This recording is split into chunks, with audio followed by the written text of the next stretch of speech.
Hello friends, இன்றைக்கி நம்ம மேத்தி பரோட்டா இது ரொம்ப நல்லாயிருக்கும். இந்த வின்டருக்கு பார்த்தீங்கன்னா வெந்தயக்கீரை கிடைக்கும் போதே வாங்கி இதை செஞ்சு பாருங்கள்.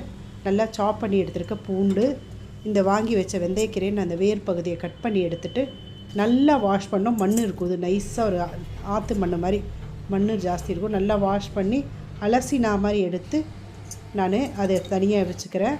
அதுக்கப்புறம் அதில் நறுக்கி வச்ச அந்த பூண்டில் பார்த்திங்கன்னா மஞ்சள் பொடி, மிளகா பொடி, கொஞ்சம் பெருங்காய பொடி, கரம் மசாலா, வெள்ளை எள்ளு, ஜீரகம், ஓமம், தேவையான அளவு உப்பு போட்டு இந்த வாஷ் பண்ணி வச்சுருக்கோம் பாருங்கள். அந்த வெந்தயக்கீரையை போட்டு ஃபஸ்ட்டு நல்லா மிக்ஸ் பண்ணிக்கோங்க. உப்பு சேர்ந்தவொன்னே கொஞ்சம் தண்ணி விடும். அப்போ நம்ம அதுக்கேற்ற மாதிரி நம்ம என்ன செஞ்சுக்கலான்னா, இந்த கோதுமை மாவு இருக்குது பாருங்கள், கோதுமை மாவு போட்டு செய்யும்போது வேணுங்கிற அளவுக்கு நம்ம தண்ணி விட்டு அப்புறம் நான் இந்த கோதுமை மாவில் ஒரு 2 டேபிள் ஸ்பூன் கடலை மாவும் போட்டு மிக்ஸ் பண்ணி வச்சுருக்கேன்.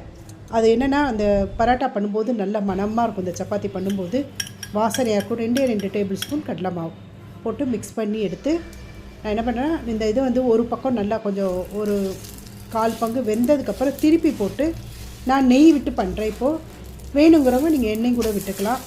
ஆனால் கொஞ்சம் நல்லா நெய்யோ எண்ணெயோ கொஞ்சம் நல்லா தாராளமாக விட்டு செஞ்சால் தான் நல்லாயிருக்கும், மணமாக இருக்கும். கொஞ்சம் நேரம் கழிச்சு சாப்பிடும்போது கூட டேஸ்டியாக இருக்கும். நீங்களும் இந்த வின்டருக்கு இந்த மேத்தி பரோட்டா செஞ்சு பாருங்கள்.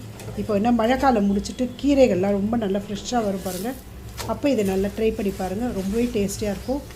இன்றைக்கி லஞ்சுக்கு பார்த்திங்கன்னா நான் இந்த மேத்தி பரோட்டா, இதுவும் கீரை, அப்புறம் பாலக்கீரை பன்னீர் போட்டு செஞ்ச சாலட், கொஞ்சோண்டு கொத்தவரங்காய் போட்டு கறி, வாழைப்பூ வடை இதெல்லாம் வச்சு இன்றைக்கி லஞ்ச் முடிஞ்சுது. Bye friends.